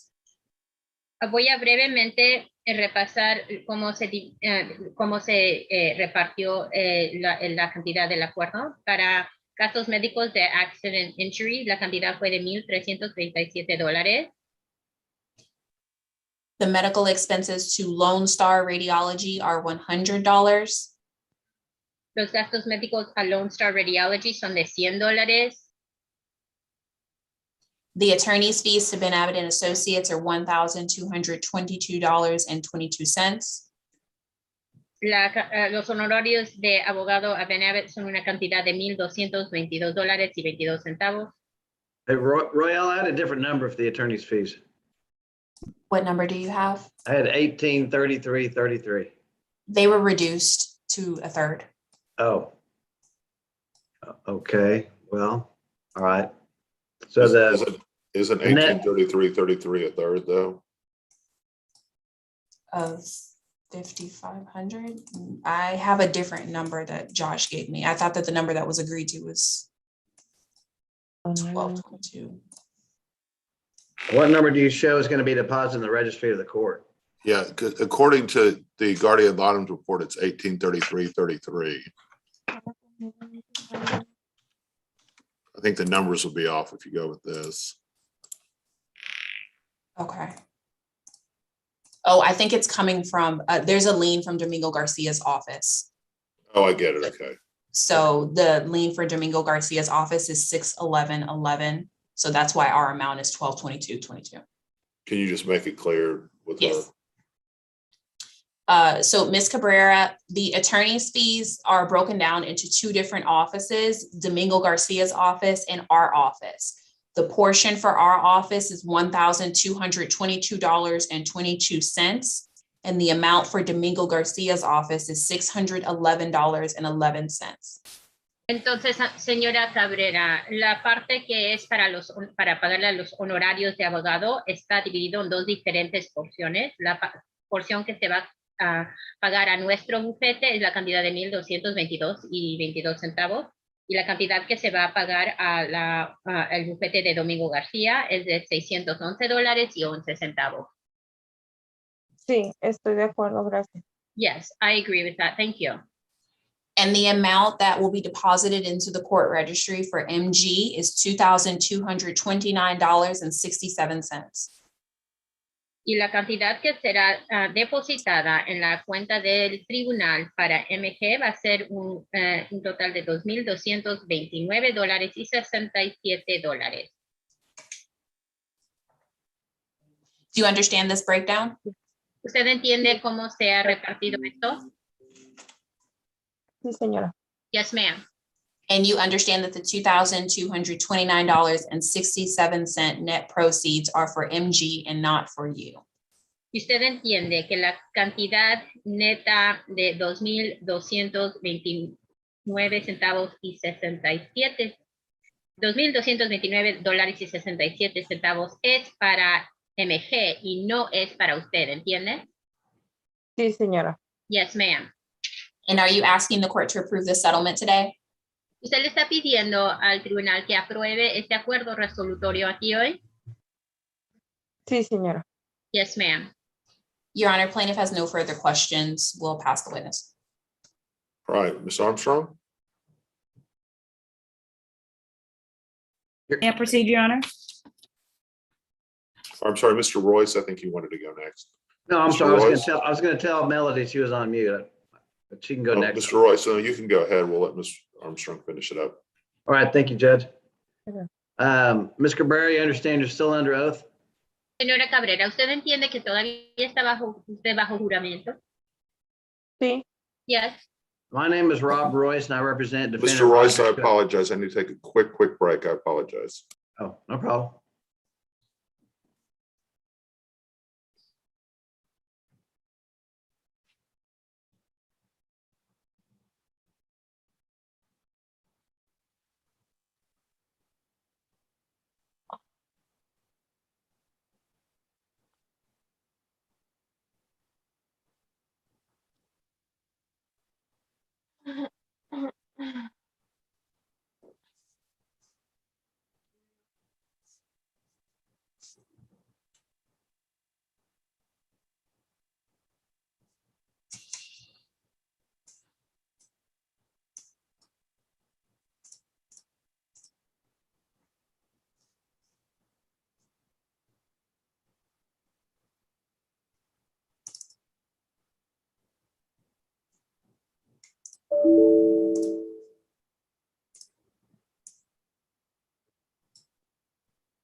Sorry, that was our local administrative district judge giving me an update on jury trials. It was kind of urgent. So sorry about that. Mr. Royce, you may proceed. No problem. Thank you, Your Honor. Ms. Cabrera, are you okay to continue? Yes, sir. My name is Rob Royce. I represent. You need, Go want to ahead. go ahead? No, go ahead. I'm sorry. Is it Terrell or Terrell? Cheryl. Terrell, okay. You need to translate that? Yeah. ¿Está lista para continuar? Sí, señor. Gracias. Yes, sir. Thank you. My name is Rob Royce and I represent Roger Cook in this lawsuit. Do you understand that? Mi nombre es Rob Royce y yo represento a Roger Cook en esto. ¿Usted entiende? Sí, señor. Yes. Yes, sir. And do you understand that Roger Cook has filed an answer in this lawsuit and has denied liability of the claims that are being made against him? Y usted entiende que el señor Cook ha interpuesto una respuesta a esta demanda y él está negando responsabilidad en los reclamos que se han interpuesto contra él. ¿Usted entiende eso? Sí, lo entiendo, señor. I do understand that, sir. And do you understand that even though Mr. Cook is denying liability from the accident, for the accident, he is agreeing to the payment of the settlement to resolve a disputed claim in this lawsuit? Y usted entiende que aunque el señor Cook está negando responsabilidad por el reclamo en esta demanda, él de todos modos está pagando para un acuerdo resolutorio en esta demanda. ¿Usted entiende eso? Sí, señor. Yes, sir. And do you understand by agreeing to this settlement that you are releasing all claims against Mr. Cook and his insurance company arising out of the accident in question? Y usted entiende que al entrar en este acuerdo resolutorio, usted está renunciando todos los reclamos que usted tenga contra el señor Cook o contra la compañía aseguradora del señor Cook. ¿Usted entiende eso? Sí, señor. Yes, sir. And do you believe that this settlement agreement and the amounts of money that are being paid to and on behalf of your minor son are in his best interest? ¿Y usted cree que este acuerdo absolutorio, las cantidades de dinero que se están pagando a y de parte de su hijo menor, están en el interés superior de él? Sí, señor. Yes, sir. And do you also understand that if your son should develop any medical conditions in the future, that you will be responsible for paying those, and you can't come back and assert additional claims against my client or his insurance company? ¿Y usted también entiende que si acaso su hijo en el futuro desarrolla problemas médicos adicionales, usted no puede regresar con reclamos adicionales contra mi cliente o contra la compañía de seguro de él? ¿Entiende eso? Usted será responsable por pagarlo, ¿entiende? Sí, señor. Yes, sir. And do you also understand that other than payments to accident and injury and Lone Star Radiology, you'll be responsible for paying all of your son's medical bills from the accident in question? Y usted entiende que aparte de los pagos que se van a dar a Accident Injury y Lone Star Radiology, usted será responsable por pagar todos gastos que sean relacionados a ese accidente? Sí, señor. Yes, sir. Do you also understand that all of your court costs and attorney's fees will have to be paid out of this settlement, other than the guardian ad litem fees, which will be paid by my client's insurance company? Usted también entiende que todos los costos del tribunal y otros gastos tienen que ser pagados de esa cantidad del acuerdo resolutorio, con excepción del tutor ad litem que el tribunal ha ordenado sea pagado por la compañía de seguridad de mi cliente. ¿Usted entiende eso? Sí, sí. Yes, yes. Sí. Yes. Do you also agree that you're entering into this settlement agreement of your own free will and that you have not been coerced by any party to this lawsuit? ¿También está de acuerdo usted que usted está celebrando este acuerdo resolutorio de su propia voluntad y no ha sido coaccionada por ninguna de las partes a celebrar este acuerdo resolutorio? Sí, señor. Yes, sir. And do you also understand that rather than receiving the net proceeds of the settlement immediately, that the money will be deposited into the registry of the court into an interest-bearing account for the use and benefit of your son when he reaches the age of majority? Y usted también entiende que la cantidad neta del acuerdo resolutorio no se distribuirá inmediatamente, pero será colocada en una cuenta del tribunal que gana interés para distribuir a su hijo cuando él llega a la edad de ser mayor. ¿Entiende eso? Sí, señor. Yes, sir. Thank you very much. I will pass the witness. Muchas gracias. Paso el testigo. Ms. Armstrong, Yes, Your Honor, may I proceed? you may. Ms. Cabrera, buenos tardes. Hola, buenas tardes. Ms. Cabrera, good afternoon. Hello, good afternoon. And you have MG with you as well? ¿Y usted tiene MG ahí con usted también? Sí, sí, Yes. señor. Yes, Can we see him? ¿Podemos verlo? Hi. Hola. I had the pleasure of visiting with you and MG on September 15th via video. Tuve el placer de visitar con usted y MG el 15 de septiembre por video. Sí, señorita. Yes, ma'am. And at that time, I learned that he is doing well in the 8th grade, making 80s and 90s in his classes, and he's playing football and soccer every day. Y en ese momento yo me enteré que a él está bien, que está en el grado 8, sacando calificaciones entre 80 y 90, está jugando fútbol americano y fútbol cuando juega deporte. Sí, señorita, es correcto. Yes, ma'am, that is correct. So you are satisfied that he's not having any problems from this crash of March 2019? Entonces, usted está satisfecha que él no está teniendo ningún problema de este choque del marzo de 2019. Sí, señorita, esto es correcto. Yes, ma'am, that is correct. And his last medical visit related to this crash was April 2019. Y su última consulta médica que él tuvo relacionado a este choque fue abril del 2019. Sí, señorita, es correcto. Yes, ma'am, that is correct. You understand that I am appointed by Judge Hoffman to review and recommend settlement solely for your son? Usted entiende que yo he sido nombrado por el juez Hoffman para revisar y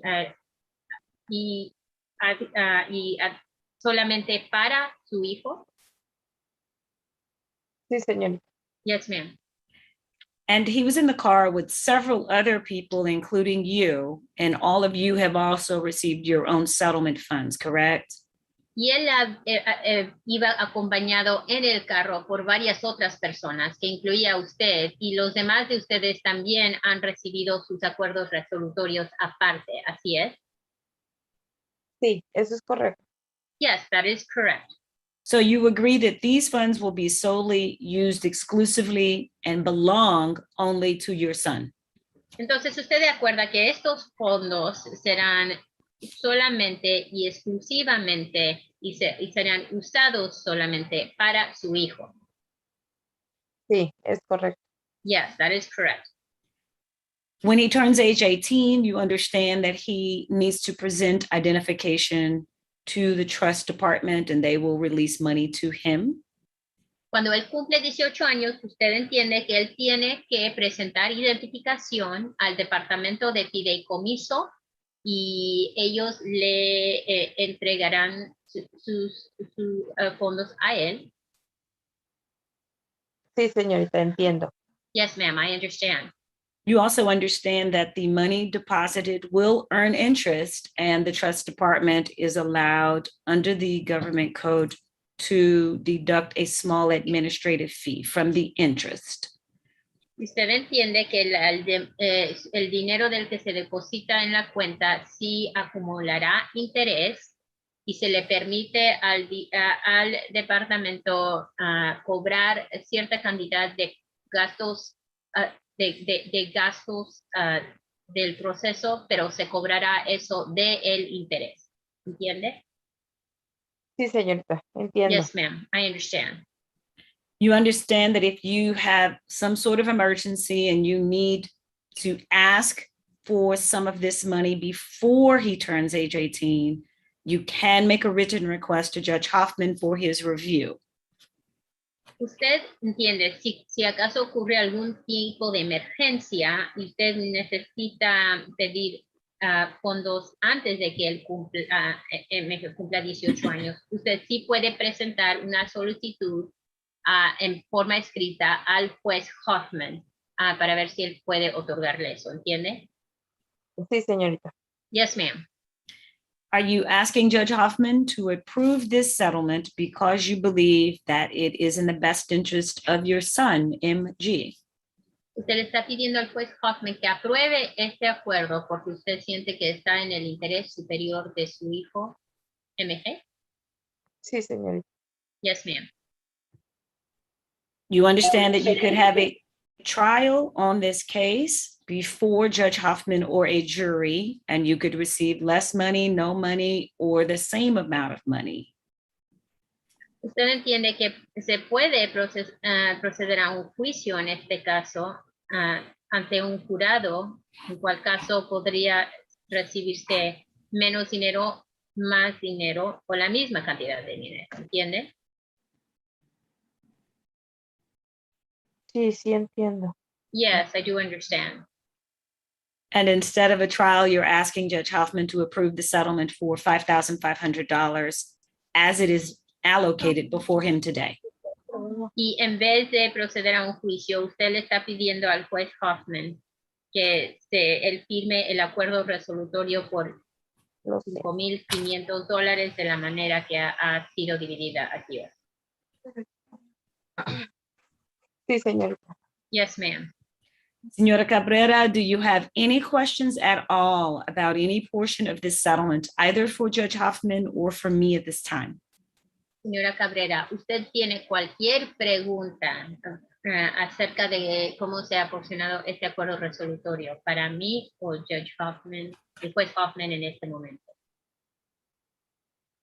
No, señorita. No, ma'am. Pass the witness, Your Honor. Ms. Cabrera, how's your son feeling these days from the accident? Señora Cabrera, hoy en día, ¿cómo se está sintiendo su hijo en cuanto a ese accidente? Pues muy bien. Muchas gracias por preguntar. Él se Well, siente bien.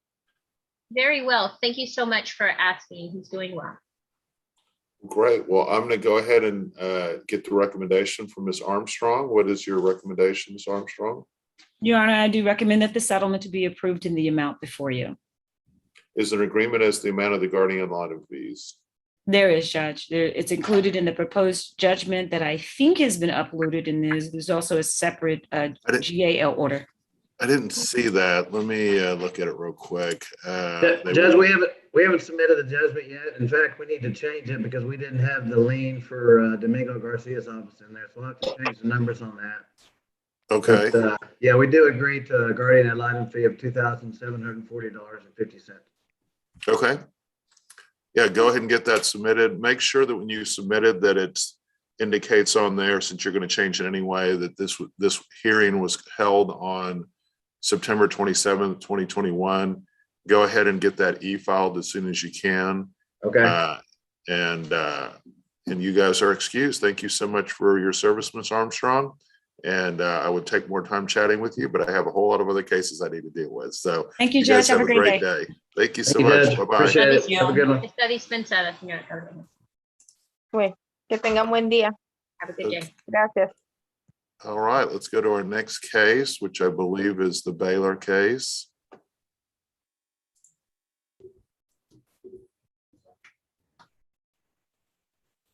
All right, Boswick versus Baylor, Scott and White. Is everyone here on that case? Yes, Your Honor. I believe It so. Your appears Honor. so. Okay, so it looks like there's an agreement on the scheduled order from all the defendants, but not the plaintiff. Is that right? That's correct, Your Honor. All right, kind of tell me what's going on. All right. My name is Adam Simmons. I represent Baylor, Scott and White. This is a slip and fall case at a hospital down in Marble Falls. Trial was previously set in this case, July 2021. As we approached, all the parties agreed to file a joint motion for continuance. We asked the court to continue the trial setting, and in the prayer of our agreed joint motion for continuance to reset all pretrial deadlines. The trial was reset for the end of February of 2022. 8 months later, that's still 5 months away from today. We would like to reopen all the deadlines, but plaintiff does not want to reopen deadlines for certain previously expired deadlines, such as experts, joinder, and responsible third parties. Texas case law says that when a trial is reset, the scheduling order deadlines are nullified, even as to previously expired deadlines. In our briefing, we submitted and we explained those and showed those cases. Other courts, you will see that when a trial is reset 50 days later, they allow for the whole scheduling order, those dates to be reopened. Our case is 8 months later.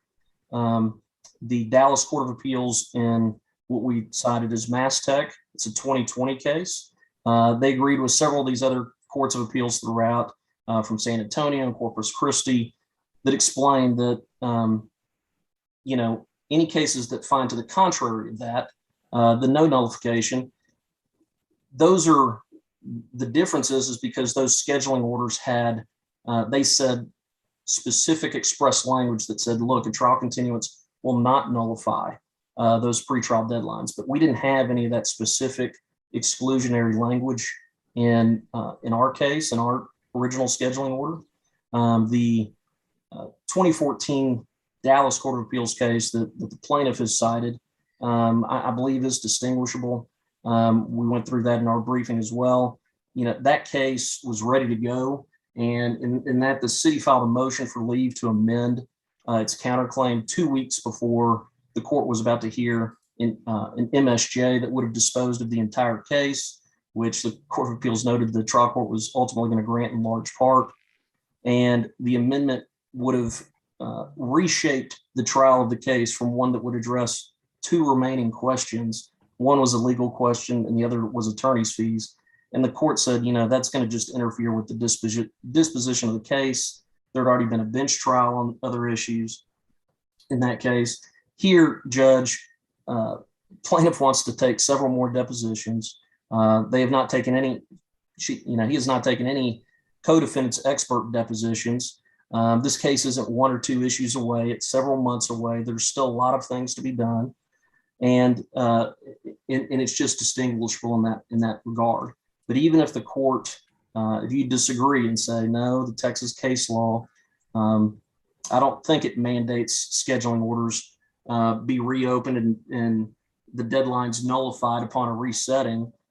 The Texas Rules of Civil Procedure 193.6 provides that untimely evidence should still be allowed if the court finds, simply one of 3 things: good cause exists, untimely designation will not unfairly prejudice the other party, and there's no unfair surprise to the other party.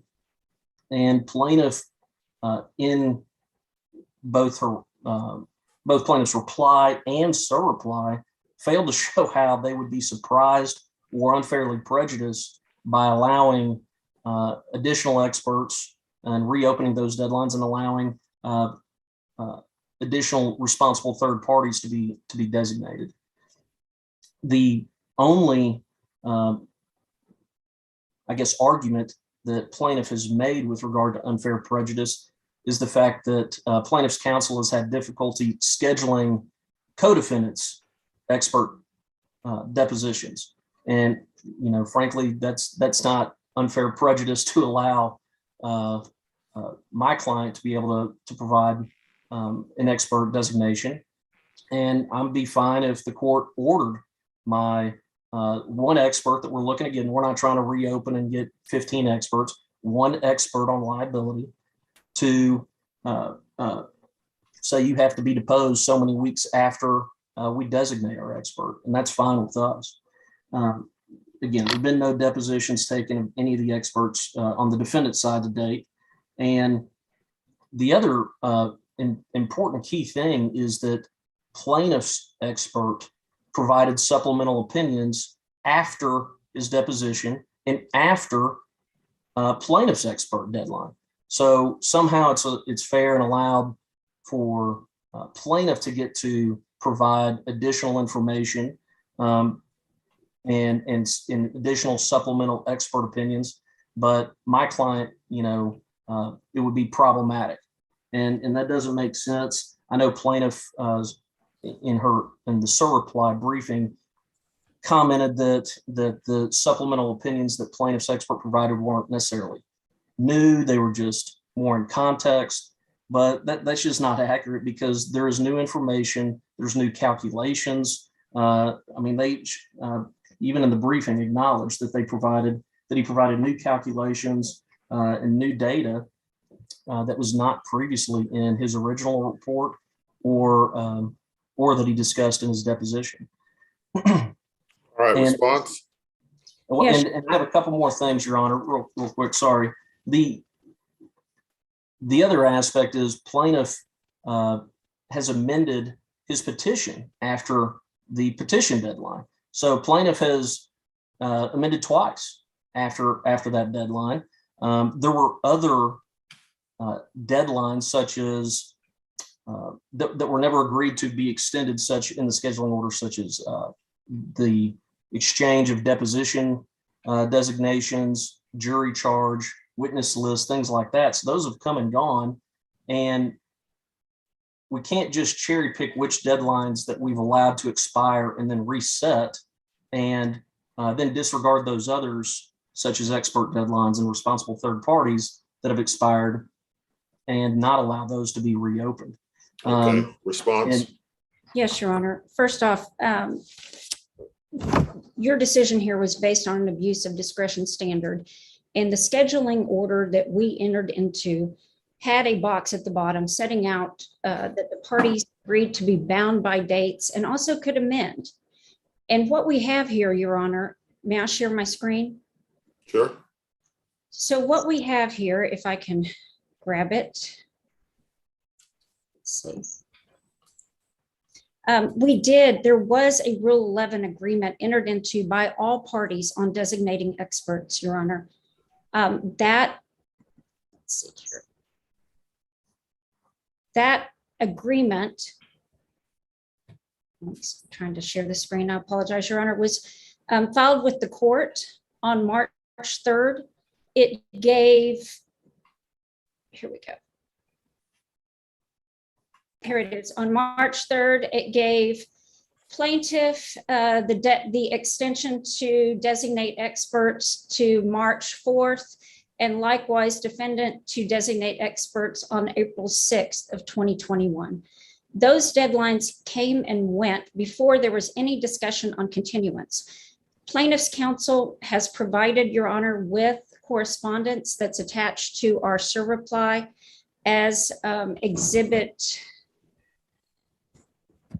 I believe it's exhibit F, that showed that we were, emails were exchanged regarding extending pretrial deadlines and motion for summary judgment deadlines prior to the entering of the motion for continuance. So there was discussion and agreement on which deadlines would be extended. There was never any request or motion or anything by Baylor, Scott, and White to reopen expert deadlines or responsible third-party deadlines. So that's a little bit of the frustration here. We are trying to streamline things. Defense counsel is correct. We did amend our pleading twice after the deadline, and I'm happy to say that we'll withdraw those. Each time we withdrew claims, we streamlined the case. With the First Amendment, we withdrew our claims for past medical expenses and past or future lost wages and or loss of earning capacity. With the second amended petition, we dropped our claims against the defendants for design defect and manufacturing defect. Again, Your Honor, we're trying to make this case simpler and move forward and increase the efficiency. We have provided a scheduling order that honors the deadlines, and actually our deadlines and defendants' deadlines are almost similar with the exception of the pleading deadline, and then the fact that we do not reopen deadlines for experts or responsible third parties. Let me stop sharing here for a minute. The Dallas court did address this issue, Your Honor. We have looked at this, we've presented it to the court in the Henry Dallas case. In that case, the Dallas court held that the mere fact that the trial setting has come and gone does not prevent the trial court from enforcing other deadlines in its scheduling orders, as long as they're not calculated based on the trial setting, and ours were not.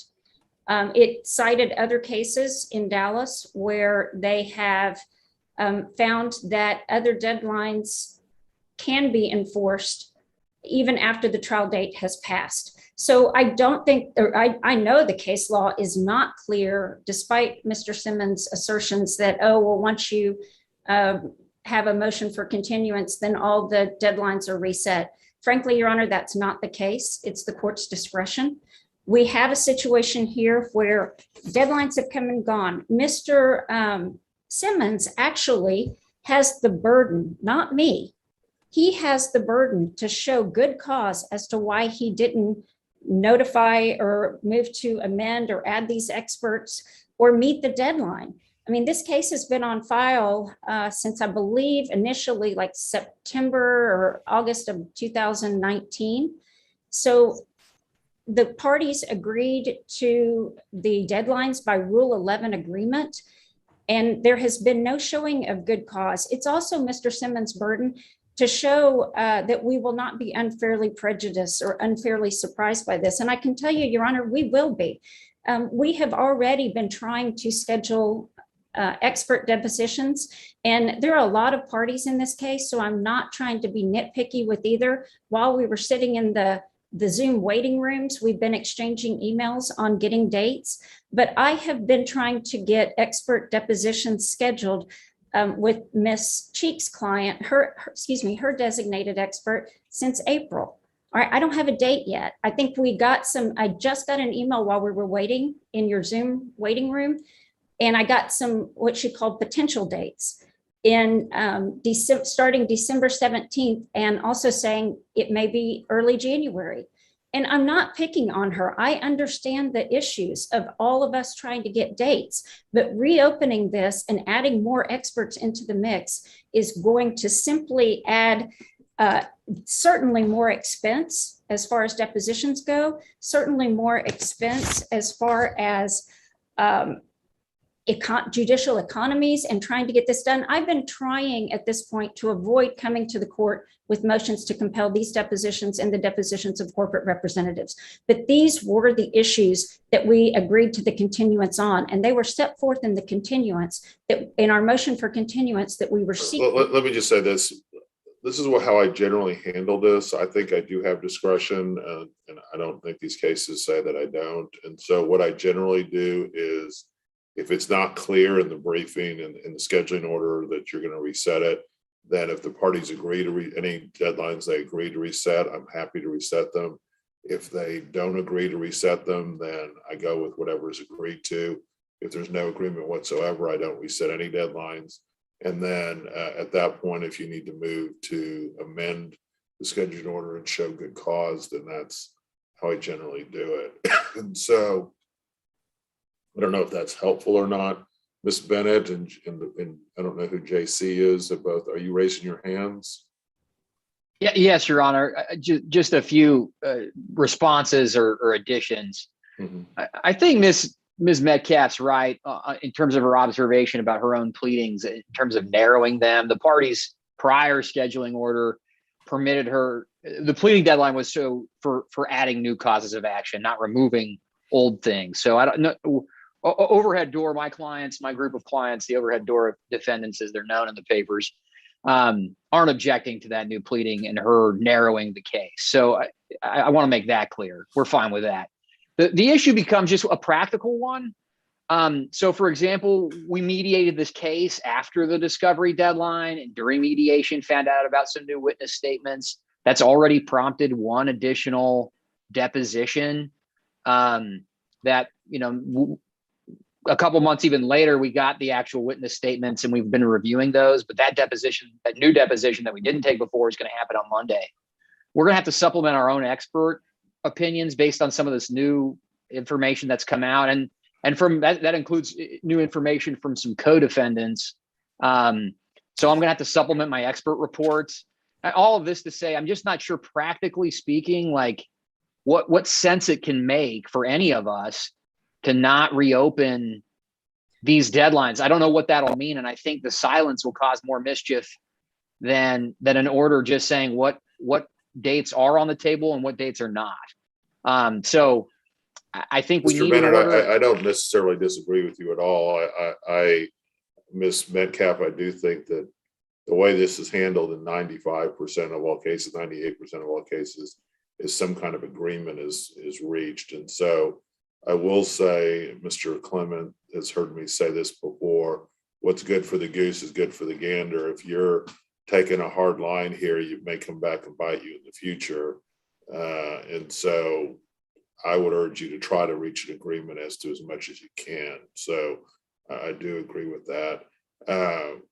May I have one just comment? Mr. Simmons, you have spoke more than everyone else, so I need to let everyone else speak. Oh. Ms. JC, are you an attorney? Yes, I'm Jennifer Cheek. Sorry, I had to change it for a different proceeding to JC, and I forgot. Okay. Sorry, Your Honor. I just wanted to kind of echo what Mr. Bennett said, and also just clarify that the reason why the scheduling changed on the experts, we did previously provide dates for expert depositions, but we stayed those pending the mediation, which failed. And then plaintiff's expert supplemented his opinions, which caused us to delay providing dates because we need to get clarification on what these new opinions are that her expert now has. And so we are working on that. It's just, we are on a very busy, as you're aware, catching up with COVID trial docket. So it's making it difficult to schedule things at this point. Okay. Mr. Clement? Yes, TC acting in the JT role in this case, Your Honor. My only thought is I think there's a big difference between simply supplementing up expert opinions. As we all know, these cases are variable as new experts are being deposed, et cetera. Our own experts have the right to supplement their opinions. And in fact, the opinion supplemented by Ms. Metcalf was simply in response to a question raised during our expert's depo. I think there's a big difference between supplementing an expert and somebody naming an expert that was not previously done. Because here we've got a situation where this is a slip and fall case, a quite serious one. A man broke his hip, and it's a bad case.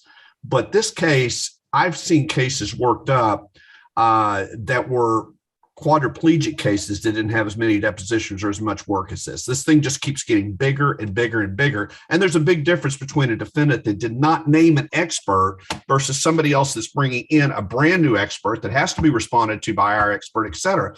To me, there is a difference with that. And if the court's saying, we can't supplement any of our expert, opinions because of needing to respond to things, I just think those are apples and oranges. And again, if the court doesn't, I would love to hear that. But that's what the only clarification I would like. I don't know that I said that. Did I say that? I wasn't sure, because when you said goose, gander, and stuff, I didn't know to what extent the court felt. I just think those are different types of we all have to supplement up expert opinions after their depots. We always refer to the opinions, things such as that. So I just wanted to see if that was the court's feeling or ruling in that regard. No, I'm not making any rulings at this point. I mean, if there's no agreements in this case, then there's no scheduling order.